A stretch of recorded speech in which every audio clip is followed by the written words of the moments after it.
Welcome to the Possibility Action Network podcast. I'm your host, Stephen Middleton, aka Possibility Man. We are committed to bringing you guests who strive to better people's lives and serve as a force for good in the world.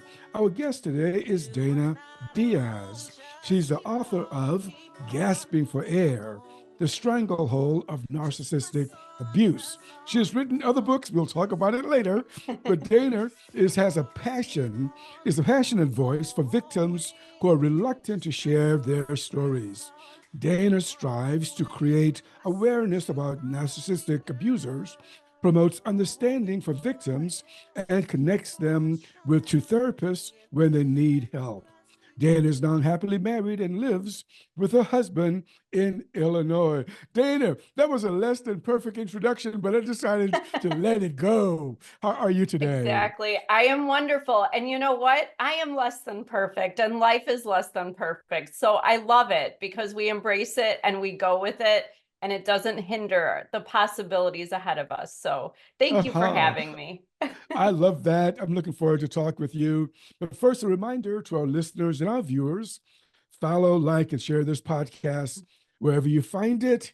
Your support matters and helps us get this information out to others actually around the world who can benefit from this type of information. Dana, where are you in the world today?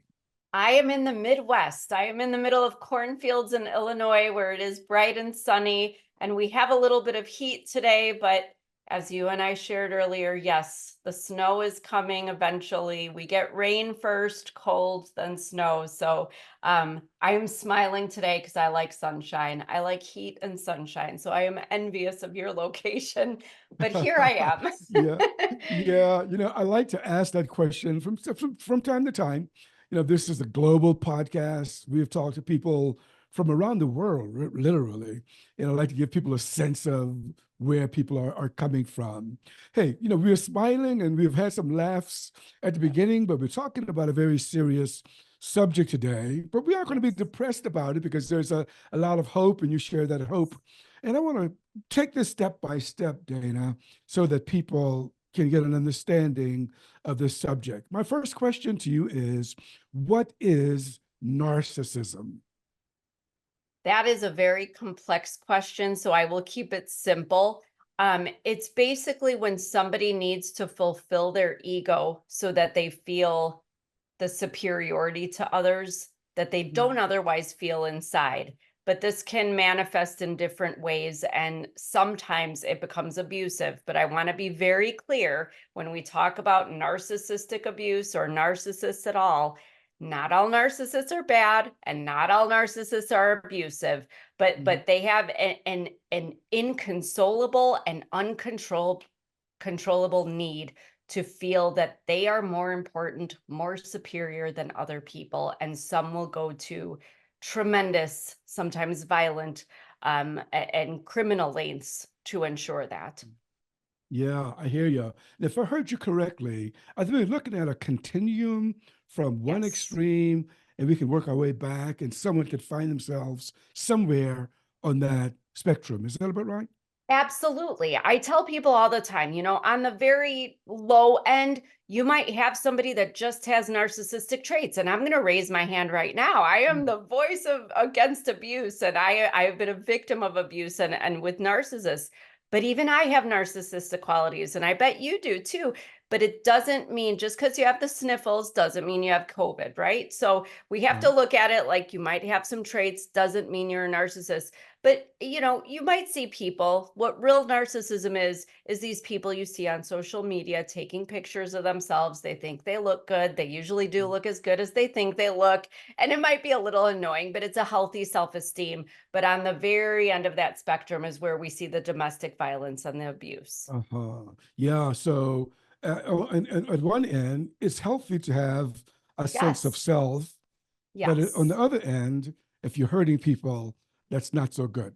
So No. let me ask you the question slightly differently. How do you spot someone who is at the extreme end of that spectrum? Well, I approach that question in two ways because I often get asked about red flags and such. So I want to answer from that perspective first. And this is what I tell people. Instead of looking at the other person, look at yourself, because we have to realize we all come from different histories. We all have geographical differences, cultural differences, role expectations vary around the world in different, areas even. So what might be a red flag to me or irks me or what I find unacceptable might not be to the next person. And in my book, my first book, Gasping for Air, I did discuss my 25-year relationship with my first husband, which wasn't very good. But, from the get-go, the initial time I met him, I knew something was off. I sensed these things about him, the sense of entitlement, the aloofness, the arrogance, that he wanted servitude, things like this. But what's interesting to me is my sister, who was raised, we have a common father, but we have different mothers. But my sister was raised by two parents who wanted her and loved her, and she had self-confidence and healthy self-esteem, whereas I was raised by a mother and stepfather who, unfortunately, I was abused as a child and made to feel very diminished in many ways, physically and verbally. So the two of us in that same situation, I was a people pleaser. I was codependent. I just wanted to jump through all the hoops so that this man would be pleased with me, even though I didn't like him very much. Whereas I look at my sister, would have met him, which in fact, when she did first meet him, she wanted no part of him. So it's how you perceive somebody. And so it's not always about the other person, but I always challenge people to the second part of that answer is take the abuse out of it, take narcissism out of it. If anybody speaks to you disrespectfully, uses vulgar language, insults you, publicly humiliates you, even behind closed doors, makes you feel lowly, overly critical, just diminishes you or tries to control you in any way, that's probably a good sign that it's not a good situation to be in, because despite what even my young self thought, you don't have to earn people's approval. I mean, in some cases, we could argue the validity of that statement, but most of the time, if somebody cares about you, they're not going to speak to you that way. They're not going to call you those vulgar names. They're not going to treat you the way that they talk to you. So you have to take a hint. When somebody mistreats you, if it's one time and they apologize and they truly have remorse, we all make mistakes. But when it's a pattern of behavior, you have to call it what it is. Yeah, and you said a couple of things there that I want to look at just a little more, deeply. You mentioned red flags. So in meeting this person that you eventually married, you said that there were some red flags. Why do you think you kept going with that relationship? Because I was taught as a child, being in an abusive childhood home, I was taught or learned, I should say, to adapt and to survive by trying to seek approval. I was the ultimate people pleaser. If I do this, then maybe mom will be pleased with me. If I do this, then maybe stepdad won't hit me today or bang my head against the wall or whatever other awful things he did. I never, whenever I sensed somebody not being pleased with me or they didn't like me, it was, how can I make this right? How can I make them happy with me? Because I was scapegoated. I felt that I was responsible for everybody else's reactions. Basically, I was responsible for everybody being okay and being happy and being pleased. And so if somebody wasn't smiling, it was my job to do whatever it took to make sure that they were okay and that they were happy and they were satisfied and whatever. So it was almost, it's such a disservice to myself, but I did not have self-esteem and I did not realize that I was sabotaging my own spirit in trying to serve somebody else's. Yeah, I get it. I think what you're telling us is that you felt there was something lacking in yourself, that you Yes, were not willing to put up those borders. 100%. Yeah. So there must have also been, though, Dana, something attractive about this person that you connected with. What were those qualities that you liked? Well, here's the thing. It wasn't so much that there were qualities I liked. It was that in my childhood home, there was a lot of neglect. And I mean, I did not get affection. I did not get attention. I got the silent treatment. That was one of the worst things. That was almost worse, I hate to say, than the physical abuse. So it was very difficult for me. I had a hard time making connections with people. And so if somebody gave me even the slightest bit of attention, even if it was negative, I latched on. I latched on because I thought, oh my goodness, they want to be my friend, or they want to date me, or whatever it was. So I was overly needy because I was so desperate for some kind of connection. I just, my soul just craved it. I just wanted love. I just wanted somebody to care. And so even though he was aloof and arrogant and all these, things that reminded me so much of my abusive stepfather, when, shortly after meeting my ex, he said, "Oh, why don't you come hang out?" I mean, it's like the heavens just opened and everything just said, like, like I was like, oh my gosh, somebody wants to give me attention. And I just latched on. I latched on. So it wasn't even, I even say in my book, as sad as it is looking back, it didn't even matter who it was. It didn't matter who it was. It could have been and forgive me, it could have been, a pedophile. It could have been, a much older person that had a thing for young ladies. It could have been, I mean, for all I know, it could have been somebody of the same sex. I don't know. I just wanted somebody to love me. It just needed to be anybody who would. And he was willing to, and he opened his arms to me. And as bad as it was, I held on because I was so afraid to let go of that connection. Yeah. It sounds like you had a hole in your soul and you just wanted to fill it with love.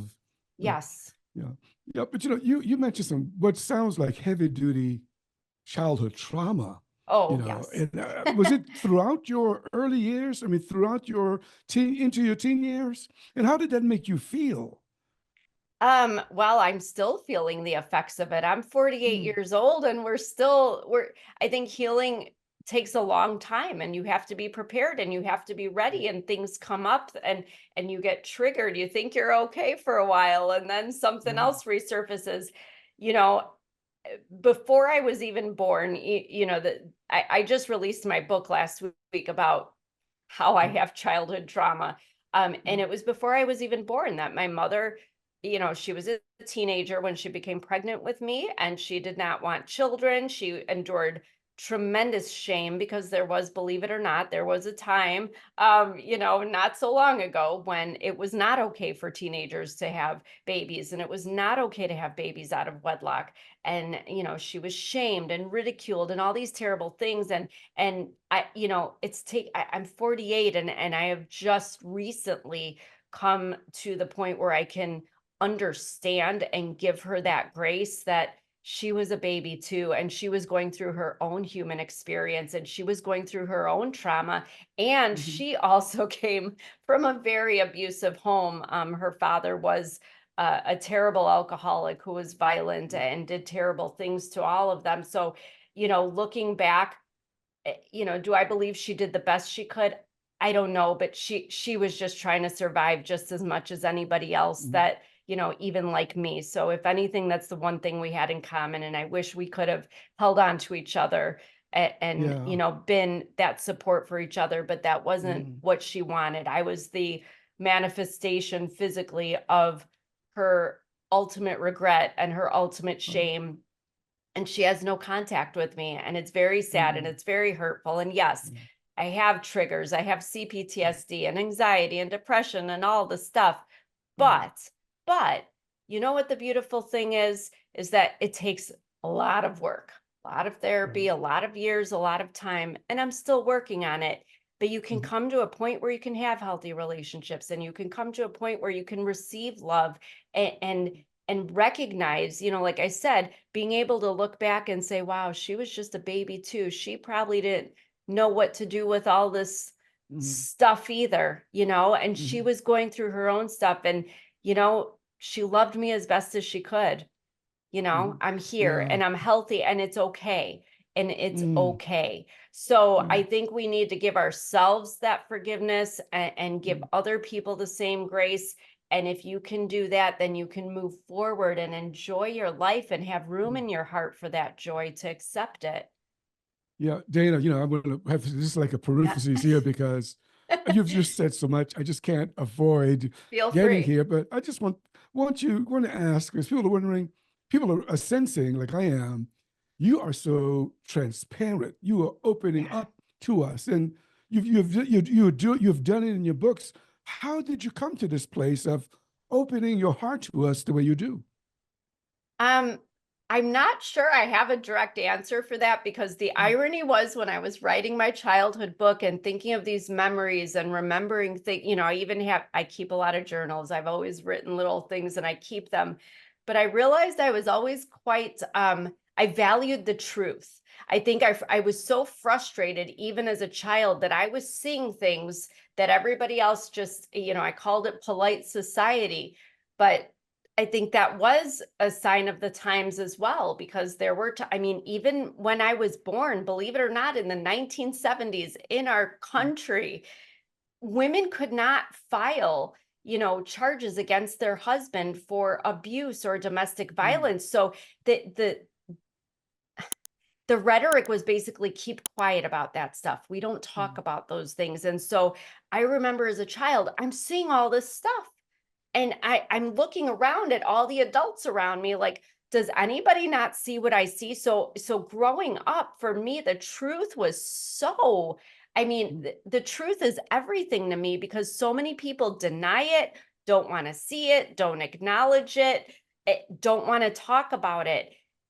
So I think it's really important, but it also goes with why I'm doing what I'm doing. Because, as I said in the beginning, I'm not perfect and I don't claim to be. And I know that when I was in that spot where I was first looking as an adult for some help to work through, all my feelings and emotions about everything in the past, Mhm. these people, I don't want to put everybody in a category, but Mhm. you see things even on social media now, on the internet, or in the, and these people look like they're just wonderful. Like, if my fairy godmother's just going to come wave a magic wand over me and everything's going to be better. And that's not what it is. That's not what it is. Even when you're healed, it's not perfect. You might have a day where, forgive me, that you wish you weren't alive. You don't want to feel the pain. You might have a good stretch for a year and then suddenly think of something that sends you into fetal position on the floor crying. And I don't want to give anybody the impression that just because they were doing okay, or that they're making progress, and suddenly have a little bit of a setback, that there's something wrong with them, or that they're not meant to have happiness, or whatever it is, because I went through all that stuff. So I'm the one that's standing up and saying, it's okay. I made mistakes. You know what? Part of the reason my books appeal to people is because I don't do the whole victim thing. I could have written my first book as a boohoo, poor me, poor little wife who got abused. But guess what? First thing my publisher said was, I bet you did some stuff. I bet you weren't always an angel. And I was like, oh, crap. Maybe I wasn't. And guess what? I wasn't. There are things in my life that I'm terribly ashamed and regretful about, and that I never, especially in my next book that just came out last week, in my childhood, there's two things in that book that, little bit controversial, one of them, and the other one, I think maybe three people in this entire world knew about before the book was published. So I am putting myself out there, basically, so people understand it's not about being perfect. And part of giving that grace and that forgiveness to other people is also about giving it to ourselves, and being able to say, you know what, even going forward, I'm a good person. I actually like myself now, but it doesn't mean I'm always going to make the right decision, or always, do the right thing, or not have a snarky feeling about somebody, or a comment, or wish somebody, we're all human, and we have to remember that. And I think that is the key to unlocking all this stuff within ourselves, and even within the people that have hurt us. Well, I tell you, I'm sorry you went through what you went through, but It's I'm okay. glad that you're sharing Thank you. because I feel you. Just we aren't even halfway through the interview. I'm already benefiting from what you have to say. Okay, so Thank you you. got married the first time, when did you know that you were in trouble? I knew I was in trouble 3 weeks after I met him. Oh, Yeah, that was the first angry, violent outburst. And I did, I talk about this a lot, that I remember that immediately I was like, nope, not doing this. Been there, done that. I said, nobody else is going to treat me this way ever again in my life when I left my childhood home. And here I was, and I was being treated that way. And I said, nope, not happening. But he came back with all the promises. I'm sorry, it won't happen again, all this stuff. And I retreated to what my mother had always done with her husband, which was enable, excuse, and tolerate. Maybe he had a bad day. Maybe if I hadn't provoked him, maybe if I was better, if I, and this went on for 25 years. Even during our marriage, I was Googling how to be a better wife. I was reading, books by Christian authors, and going to church and praying and asking him, how can I be better? He actually twice on his own, without me asking, left me lists of how to be a good wife, what's going to please him. It was all about serving him. And so I was in trouble from the get-go. I always say it felt like I was in a hamster wheel, though, because I was always racing to get ahead of it.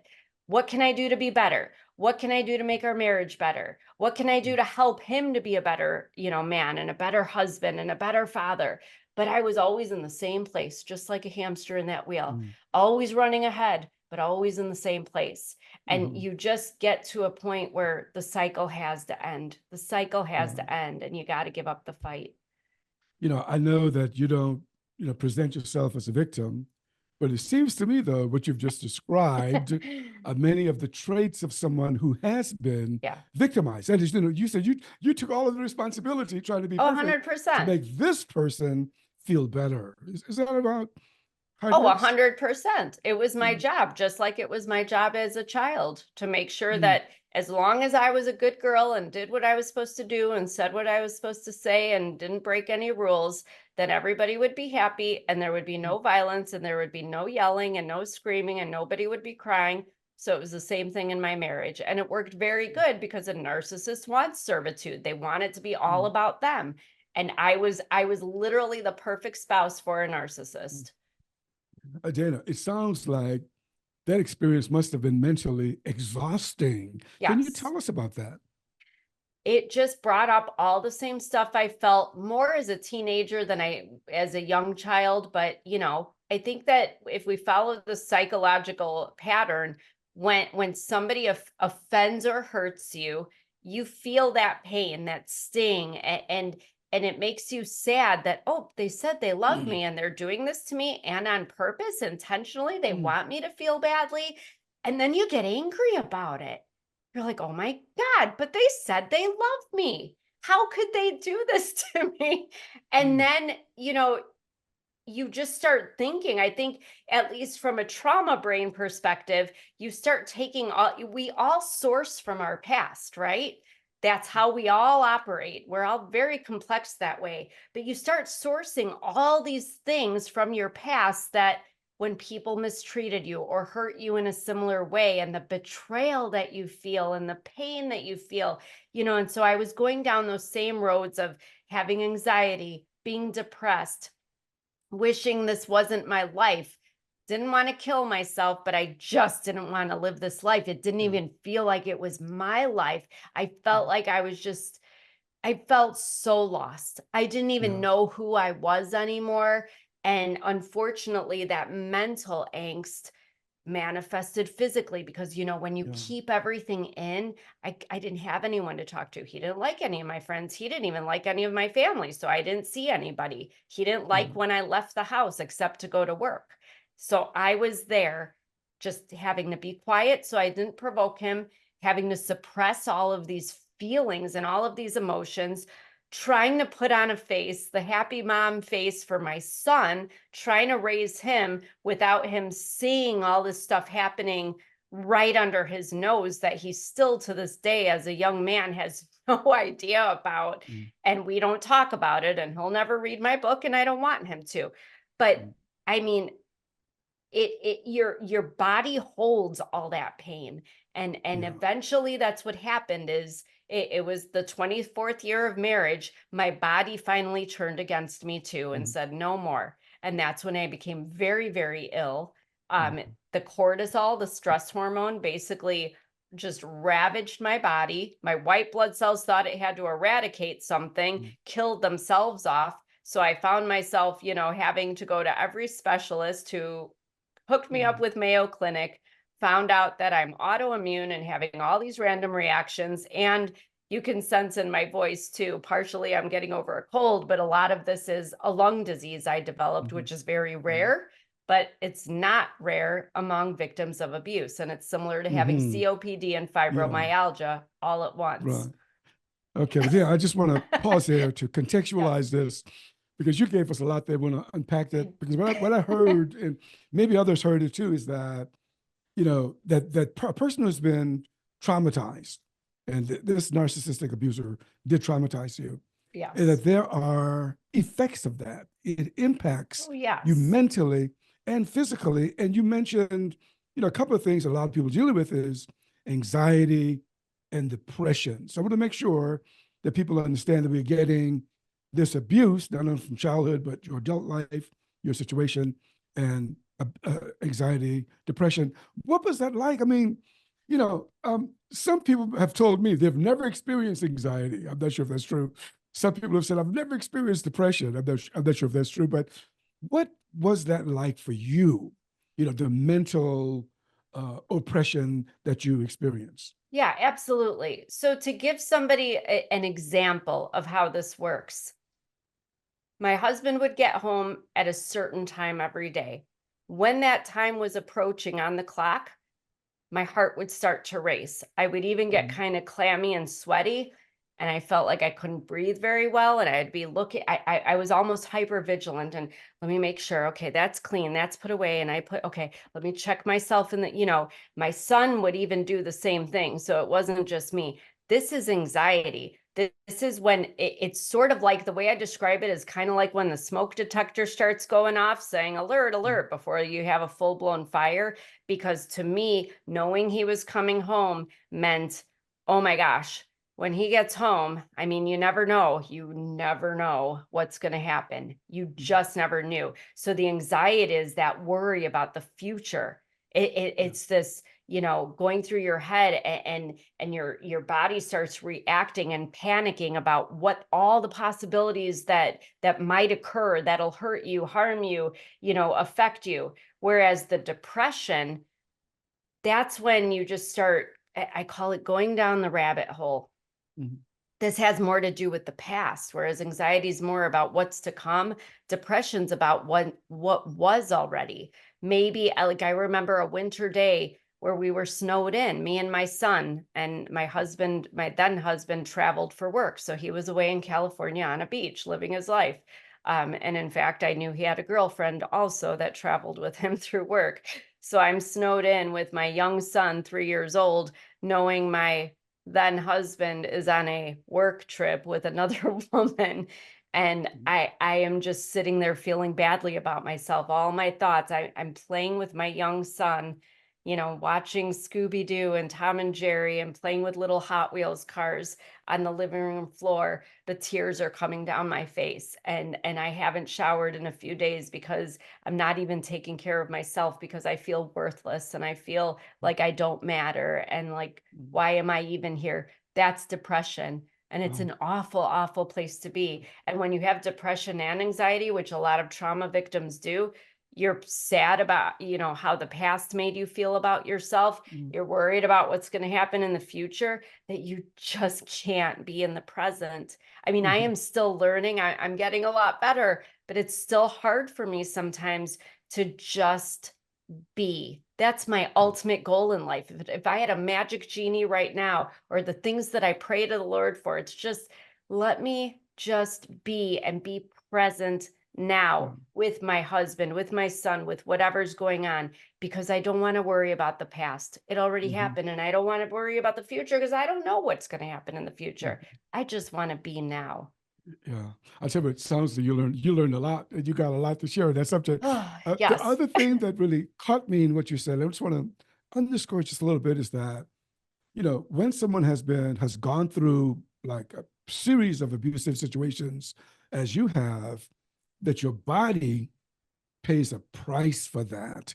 And you mentioned a number of things. I just want to kind of stay with this a little bit. What can you tell us again? Because if someone if someone is in that situation, being abused, having been abused, if they have stuff like fibromyalgia and autoimmune, you would say, you better take a look, right? Talk to us about this, Dana. Yeah. I have a lot to say about it, but this is actually probably the shortest answer I will give you. So what's interesting to me was when I was probably starting about 6, 7 years old, I constantly had stomach aches and headaches, more headaches than a young child should have. In school, at day camp, I didn't even want to play at recess. I would sit there holding my head in class. It was awful. But mother didn't take me to the doctor. She just kind of dismissed it, but that was part of the neglect and everything. But even as an adult, I just took the ibuprofen and I keep going because I think that's what a lot of people do with anything. You just push through. It'll go away. It'll get better. It's annoying, but you just keep going through the motions. And what I realized is that your body, just like anxiety is like that smoke detector, your body's always telling you when something is wrong. It is always telling you. And I have discovered now that I've been very open about my own health and the things that I have gone through, I have met, I mean, hundreds, if not thousands of people who have connected with me, that there's a very big correlation between trauma and abuse and disease. And Dr. Gabor Mate, if anybody's ever heard of him, he recently released a book called The Myth of Normal, and he's released many books. He's brilliant. But, he talks about, just look at the word disease. It means dis-ease. And I tell people that's always been even before I knew of Dr. Mate, I always said, listen to your gut. That's all you need. If something is making you feel uneasy, that's telling you something's wrong. When your body, like if you're around somebody and you're feeling that anxiety, you're getting sweaty and weird and you can't put a finger on it, there's no reason that you can see in front of you, it's your body telling you something. Look at how animal instinct works. It's the same way. They have pheromones and musks, and there's different ways that they communicate and that they have knowledge of whether they're being hunted or whether they are hunting and so forth. And it's all built in survival mechanisms. It's just that people stop listening to it because people start operating in their ego at a certain age and think that they're in control and they know everything and they're going to decide this and that. To an extent, we can, but we also have to listen to our body because it's the ultimate. It's an amazingly complex and beautiful system that works to protect us mentally and physically from entering situations and circumstances with people that are going to be harmful to us. Yeah, I tell you, it seems like a person who's a true narcissist must be someone who is good at certain things to make someone like you feel, or anyone feel, that they are less than. Tell us about the kinds of ways that narcissists handle people, to keep them, you don't need to keep them like restricted and confined. Yeah, it's very interesting because there's even different types of narcissists. So they go about it very differently. In my childhood, my stepfather was, I hate to say average, everyday narcissist, but the very overt one. He was very direct. He would just point blank tell me, nobody loves you. We don't even want you. I shouldn't have to pay for another man's child. And when he wanted to restrict me, I was physically locked into rooms. I was straddled and held down. There was no escaping. And I, Mm. there's one thing that, I mean, they actually had me locked in a facility at one point, and that's a very dramatic story that I tell in the book I released last week, because I finally opened my mouth and exposed them. So it's very interesting. Whereas in my first marriage, he was a covert narcissist, which was it came at me differently because I always said he reminded me of the character Eeyore on Winnie the Pooh, Mm. where he always had the slumped shoulders and the hung head and poor Yeah. me, nothing good ever Mhm. happens to me. Yet what a master manipulator, what a Yeah. Ah, craft that's he it. had with me. Yes, it Yeah. was, oh, do you have to go to church this Sunday? Hmm. Can you just stay home Yeah. with me? And it seems reasonable, right? Yeah, you're right. Yeah. It's snowing out and it's cold. Let's just snuggle and watch TV together Mm. today. I can skip church the one time, to where Mhm. every week it was, oh, well, I won't get into every week, but Yeah. towards the end it was, why do you have to go to church? Are you screwing the priest? Are you meeting a man there? And Mm. it was becoming a Mm. very aggressive, where he would actually Mm. physically restrain me from leaving the Mm. house, and block Wow. doorways. And Mm. so again, and it hits you differently. And that's what it makes it so insidious with the covert Yeah. narcissist, because it's unsuspecting. It's Yeah. unsuspecting. Oh, do we have to go to your mother's for Thanksgiving? Because I Mm. don't know if they Hmm. like me. And, it's a longer Right. drive than just staying home, and you don't think Oh about God. it. But as time goes on, they Mm.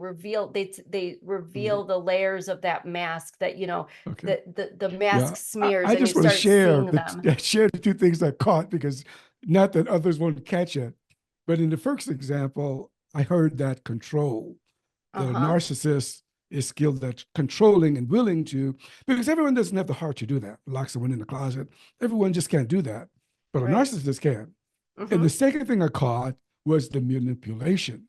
A A hundred percent. narcissist is, in the second example, seemed to have been skilled in that. And the third thing I caught, in both cases, each one of them were abusive: Yes. manipulation, control, and abusive. Oh my gosh.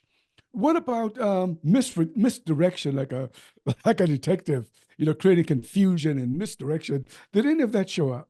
100%. That's actually what ended up, how my book came to be.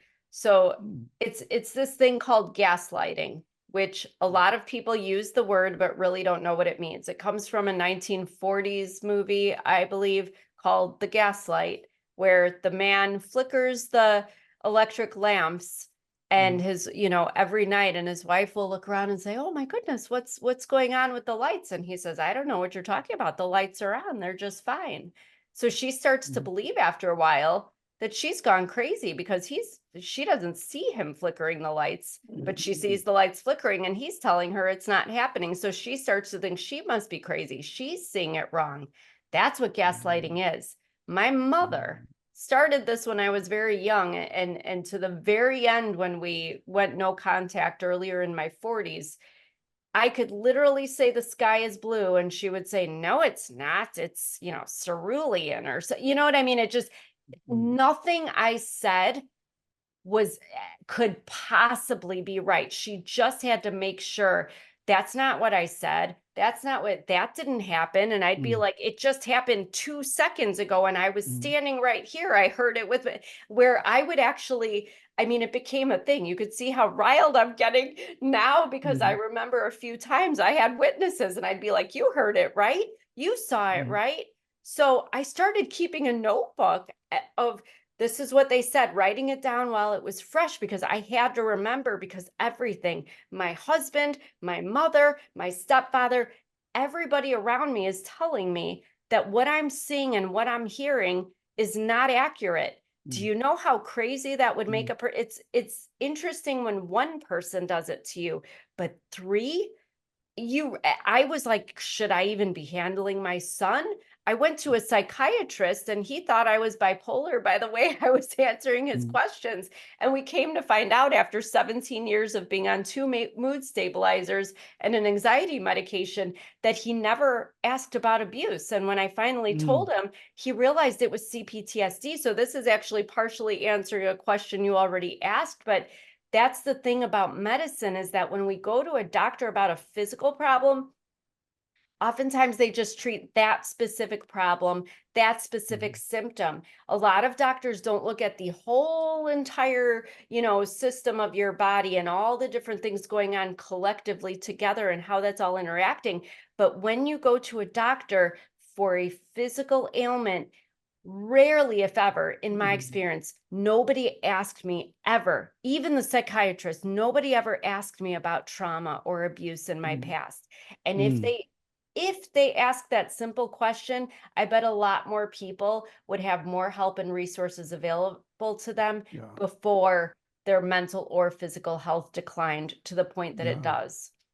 Yeah, I tell you, we're still learning, aren't we? I mean, all of us We are. professionals and lay people alike. But I want to ask you, because I want people to really understand, when a person has gone through abuse and trauma, there's certain things that show up in their life. Now, we haven't talked about this. I'm going to throw some words out. And if it's true and what's true for you, then I want you to add some commentary on that. Is that okay with you? Please. The first is that is someone who has been abused, traumatized, live with depression, anxiety. The word is, I'll just give you one word for each one. The word is loneliness. Oh, that hits home for me. It is very lonely because, again, we go back to, I always say narcissism 101 is isolation. They want you to be solely dependent on them for everything because they have to be important. They have to be the center of your universe. They don't even like you worshiping God because they have to be your God. And I mean that literally.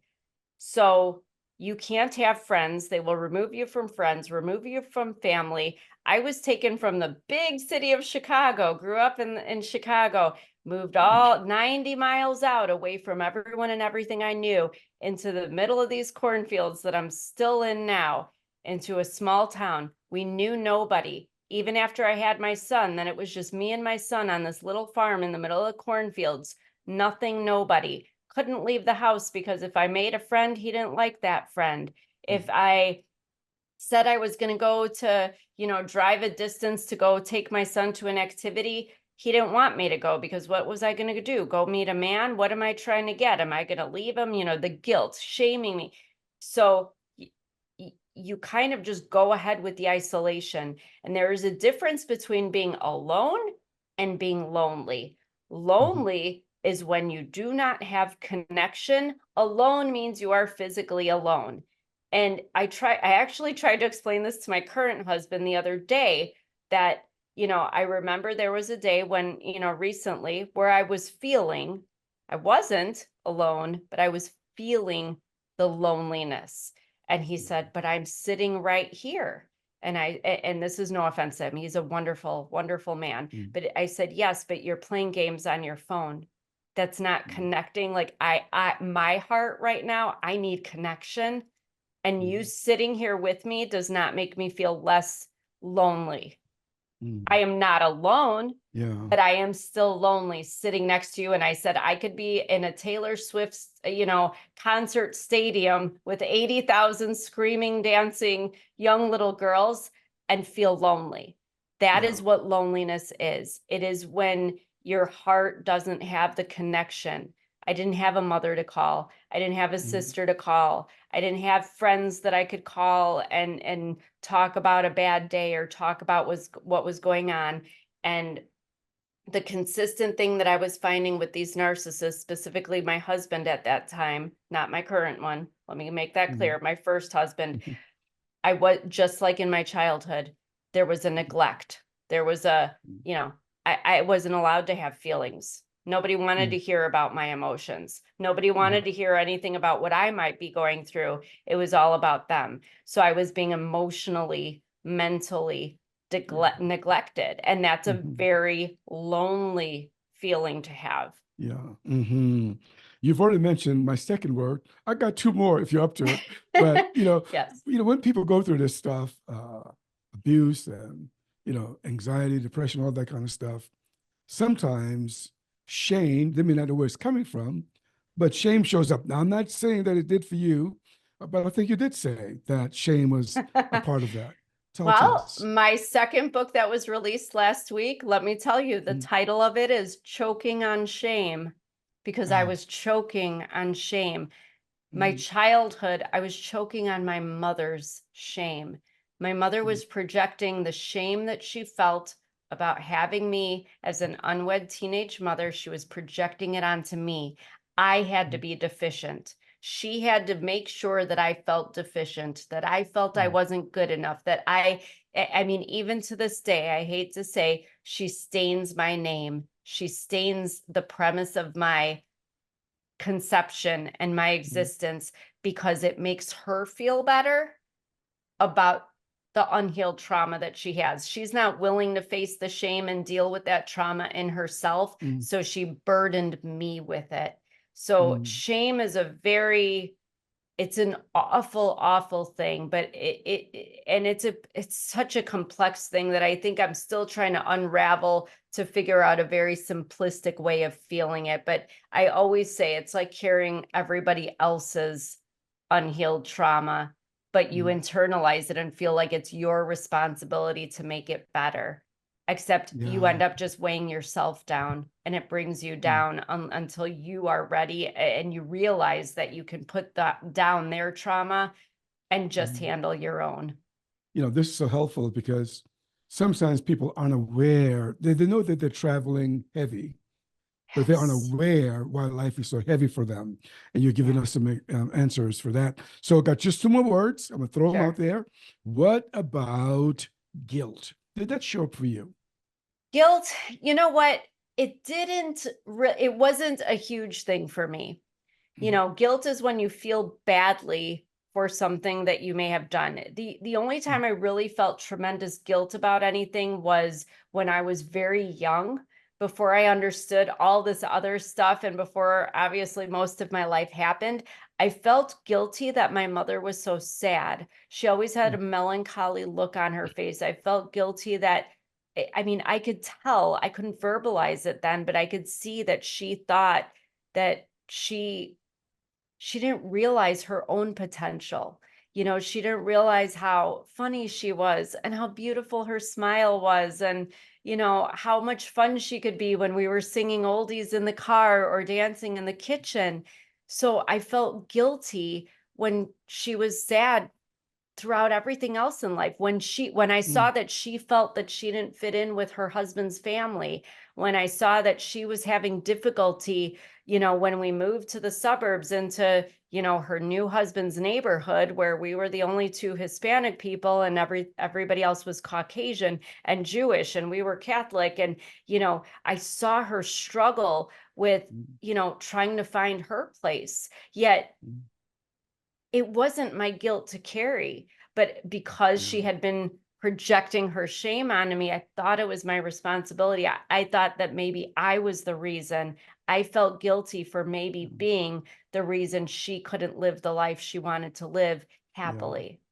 But I'm glad you noticed that it was hers and not yours, at least in part.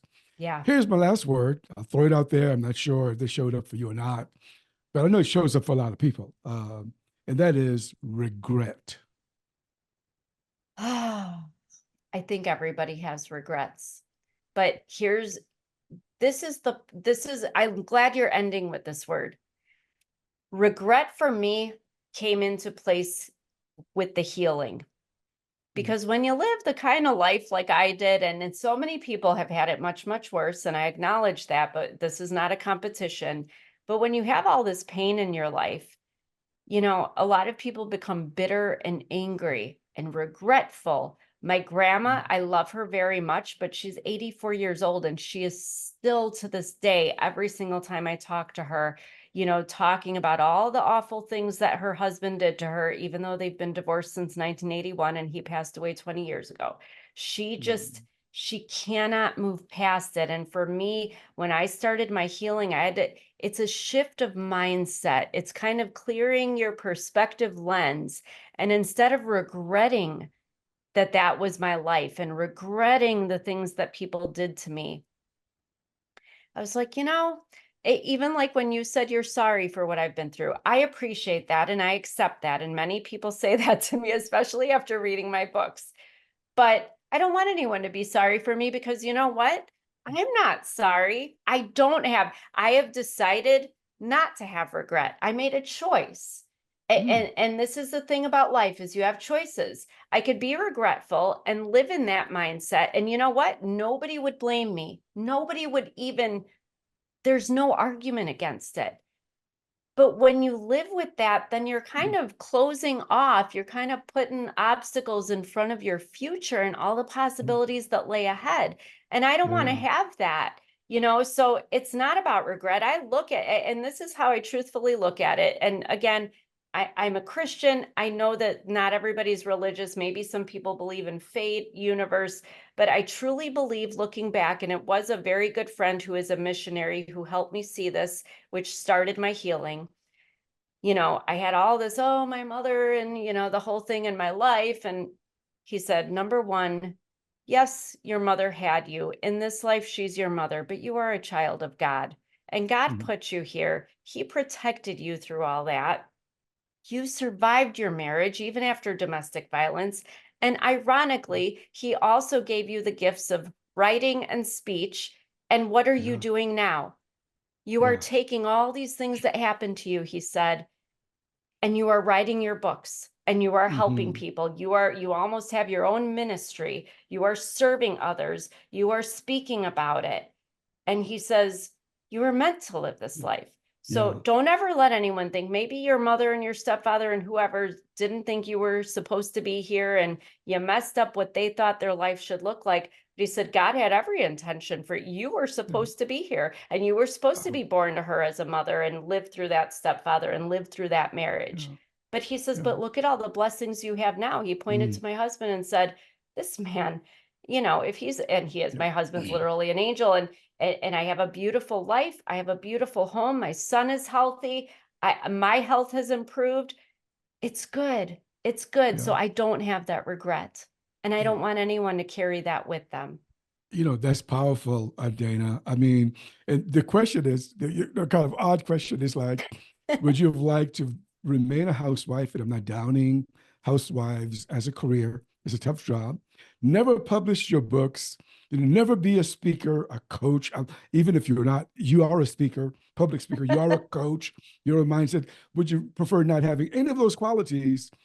I don't want to ask you that, but that's a sense of no. that. You know what? It's okay. It's a fair question. Here's what I will answer: is that I think everybody is different, and I think when people feel that they need to be or do, that comes more out of ego than it does out of your soul or out of your spirituality.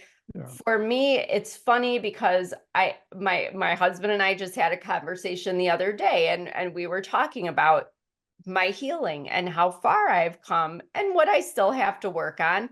And I remember saying to him, well, if I was normal and didn't do all this, that I wouldn't have to write all these books and talk about it all the damn time. But it's not about it. Honestly, I love that. I love being a housewife. I've actually said for probably 20 years that I think I should have been a 1940s housewife. I love, taking care of my husband and I love baking and making dinner and doing all this stuff. I don't need to be a published author. It's not about that. I don't need to be on podcasts all over the world. It's not about that. It's not about me. But what has been beautiful for me in doing all this is I have made connections, and here's the girl that's been trying to find her place in the world her whole life. And it's taken me 40 some years, but I have been, again, now that my vision is clearer, I am making connections through these things that I'm doing that I wouldn't have otherwise made. And I have developed a couple of very close friendships and connected with people, that really we needed each other. And so I love that. But you know what? A lot of the time I am in the kitchen baking, and I do want to Yeah, just be a wife. And I love when my son comes over and I can be a mom again for a minute because he's 21 and yeah, doesn't need me much anymore. So I yeah. love that. I got you. I got it. But look, I represent thousands and thousands and thousands of people and cultures around the world. And we say, gosh, we're so glad that you produced the work that you produced. So Thank make sure you. to get that out there. But the other thing, my hunch is that you might have gone through, or that people who have been in your situation have gone through, should I stay? Should I leave? Your first marriage. Did you go through that? And what was that like? And I'm going to follow up. I'm going to say my follow up. So don't tell me how you got out. Well, I'll say it now. I want to know how you got out after that. Did you go through? Did you stay? Should I stay? Should I leave? And then how did you get out? So my story is a little different than most people's. Again, I don't know. The universe or the Lord just decided that to give me an easy out. But yes, for many years, many years, I went back and forth. I wanted to try, then I wanted out, then I didn't want to do it anymore, then I did want to do it. You know, there's a million reasons why people stay. And they're all valid. And it's not just in an abusive marriage, it's any marriage. But here's the thing, in abusive relationships, they say it takes roughly 7 attempts for a victim to, for lack of better words, to leave the situation permanently. And in my case, ironically, I went to the first divorce attorney in 2005, 5 years after I was married, had my 2-year-old son on my lap in his office, did not file. I went to the 6th divorce attorney in 2020. It's a 15-year span, 6 attorneys. The 6th divorce attorney, I said, I'm ready now, I'm filing. This was February of 2020, or was it March? We went into the shelter in place for COVID a week later. So the courts were closed, couldn't file. I was stuck in the house with a man who had made it clear in writing and that there are witnesses that he was planning to kill me. So it was a very scary time. Yes, it was that 2020 was a hard year, but as soon as the courts reopened, attorney number 6 was backed up. So I called attorney number 7. God love the number 7. Number 7 got me divorced in 3 weeks, but I will be very clear, and this is something that I'm very open about. I said the same thing to my son. A divorce separates financial assets. A divorce does not end the relationship. I wish it did, but it does not. And there was 2 domestic violence incidents after the divorce.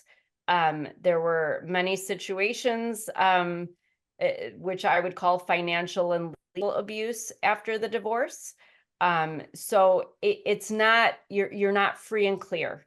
Even to this day, over 4 years later, it's not as bad, but there are occasions where I'm leery and I look over my shoulder a little bit more, or I feel that I need some certain protection of people or with protective mechanisms. So it's not safe when you get out of an abusive relationship, but you're much better off than if you were remaining in it. And my fortunate blessing in all of this was that after I had talked to that the 6th attorney during COVID, I came home from work one day and he had packed up his stuff and moved out.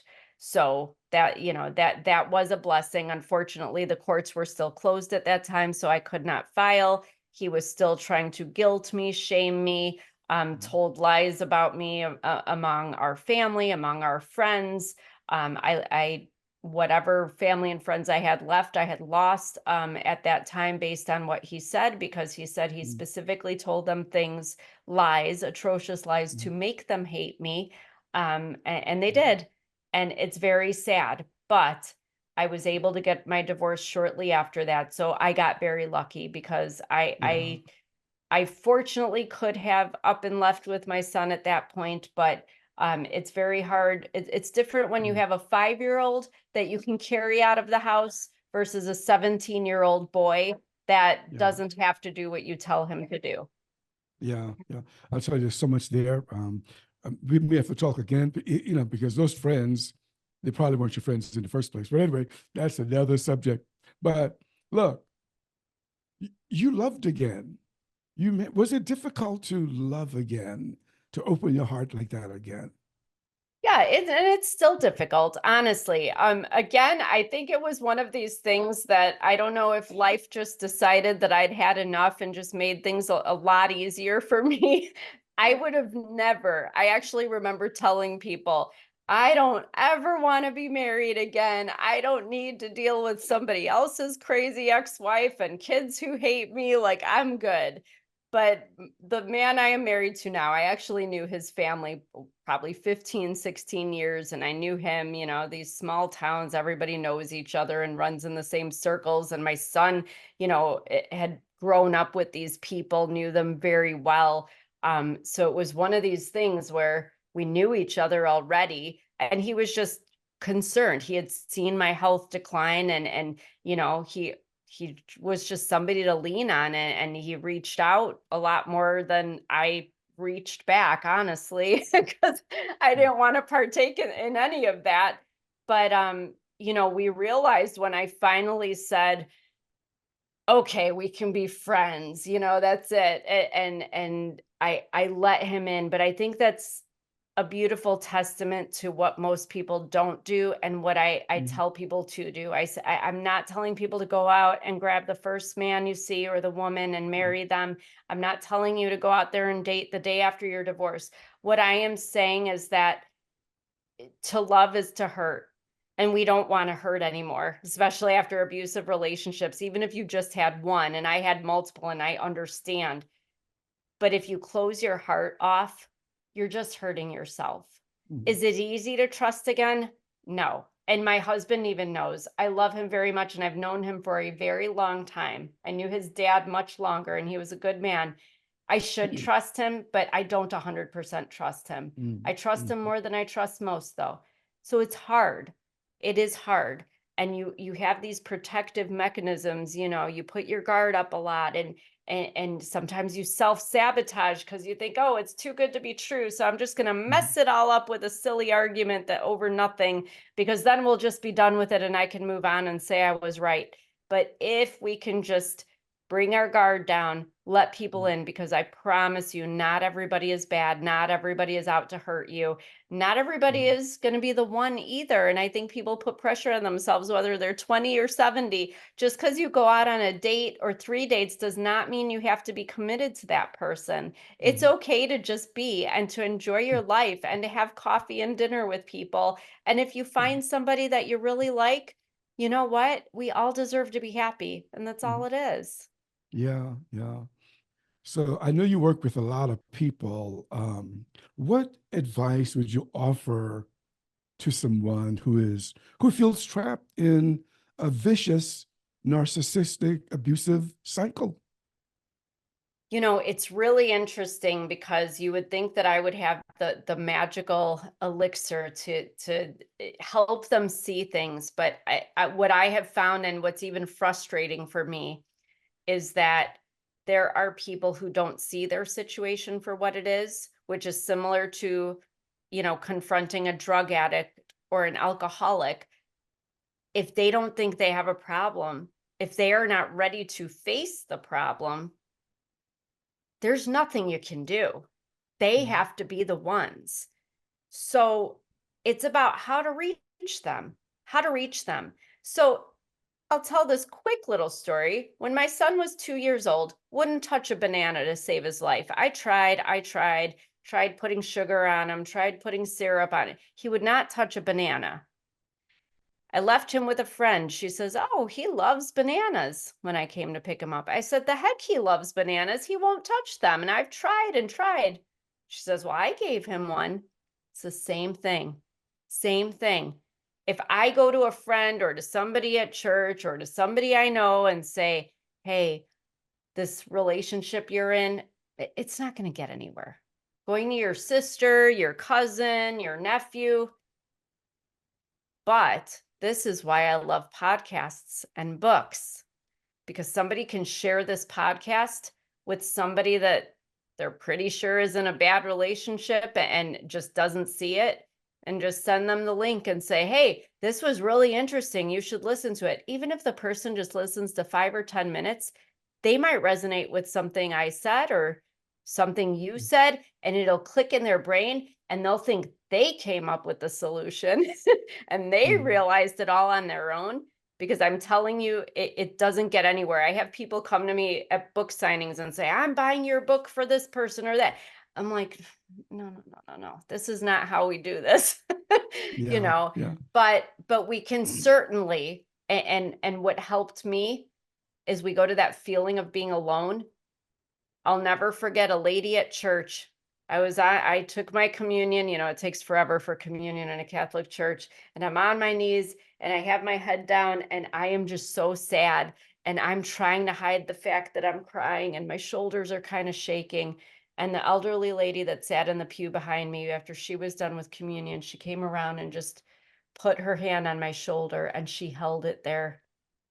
It seemed like a whole minute, but I didn't feel alone. I knew that there was somebody that saw me and could see through the facade, and I knew I wasn't alone. Yeah. So just be patient with people. They'll come to terms with it, hopefully. Just let them know you're there. It's all they need. That's great. Hey, look, you got 2 books, and I don't want to leave without at least asking you to just, in a nutshell, tell us what you try to convey in these books. The first one, I just love the title. The primary title just knocks my socks off. Gasping for Air. Did it take a while for you to come to that primary title, Gasping for Air? So this is, I did not name the book. I had about 3 or 4 notebook pages of names for the book, and the publisher didn't like any of them. And I said to her on a Zoom meeting one day, I said, listen, I named my cat Kitty, and I named my second cat Kitty. So I don't name things very well. You come up with a name. And you know, the next day I get an email from somebody in her office that works there, an administrator, and said, what about Gasping for Air? And we all just said, there it is. So thank you to Stefan at Axel Publishing. Yeah, I But tell you, I came up with Choking on Shame because we were trying to have something that connects it, and it just came to me, but he laid the premise out with Gasping for Air. yeah. So in Gasping for Air, the stranglehold of narcissistic abuse, what are you trying to convey to us? We want to get the book. Buy the book, people. You'll love it. What are you conveying to us? Well, the title alone is a reference to the lung disease I developed because I thought that stranglehold, I thought I was trapped in this marriage. I thought he was keeping me there. He was restricting me and binding me. And I hate to give away part of the end, but I'll give a little snippet. I think it's important for people to realize that through all of that, we talked about being a victim and all. I came to the conclusion one night towards the end of that marriage, he wasn't holding me anywhere. I thought he had me on a collar and leash, and I was like, I can just unhook it and I'm done. And that's it. And free myself. And that is what we get to in that book. But it takes you from the journey of, you know, this 19-year-old girl who's just wants anybody to love her. Like I said, it could have been anybody. But then the psychological warfare and the journey and the mistakes and the strengths that I developed and all this stuff. But the key to it in both books is that I'm raw about it. I mean, I go deep.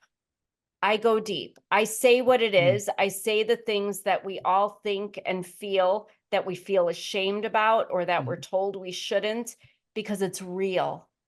And that's what people are resonating with. Yeah, I tell you, just in your brief remarks, you reached me. I mean, Oh, good. gosh, I mean, there's just so much there for everyone. Certainly, you know, more women and men are in situations, but Yes. all of us can benefit. I'm benefiting immensely. I'll just tell you now, it's so good. Thank you. The second book that just came out in 2024, choking on air. Ooh, I love it. Choking on shame. Yeah. On shame, pardon me. Choking on Yeah, that's shame. Where did okay. there come from? Okay.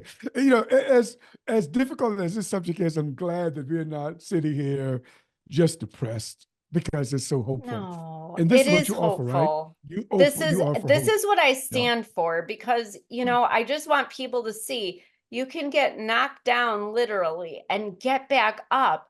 It might Yeah. take you a few times and you got to dust off your knees and you might have some scratches and bruises, but that Yeah. doesn't make you any less than anyone else. You can still march forward and you can still smile and you can still Uh-huh. laugh. It's okay. Yeah. Well, Dana, I tell you, if it took you going through what you went through to get to give what you give, whew, goodness. No, I can't say that, I know the but it's good. feelings. It's good. I can't say it. All right. Hey, Dana, is there anything else in your heart that you want to share with us today that you and I have not touched upon? You know what? There are so many layers to this and so many aspects. I think that what I want people to understand is, like I love the title of your show. It's possibilities and action. We all have choices and we can choose to act or choose not to. And I just would compel everybody to look at your circumstances. And if there's something that you want, it's something in your heart, something you want to change, something you've been denying yourself, don't ever say it's too late, I'm too old, it'll never happen, because then it won't and it never will. But if you start talking to yourself like, you know what? I know somebody who published his first book at 80 years old and he publishes a book every year and he's 84 right now, and God love him. We should all be that way. What happiness we would feel if we lived life, in Mhm. ways that made us happy. It'll make everyone Mhm. else around us happier. So you have choices. Don't ever say you don't have them, but they're never going to be if you don't take the action towards them. Yeah. Well, Dana, this was this was truly wonderful for me. I hope others feel as good when they watch or listen Yes. to our conversation. But if they don't, I got to tell you, this was for me today. I just love this so much. Thank Thank you you. for sitting with me. It's been my absolute pleasure. And thank you for helping me spread the message. I really appreciate you. Okay. Well, you've been listening to the Possibility Action Network podcast. Our guest today has been Dana Diaz, an advocate for ending narcissistic abuse. I'm your host, Stephen Middleton. Until next time, good day. You are not alone. Just keep on, keep on, keep on going. Just press on, press on.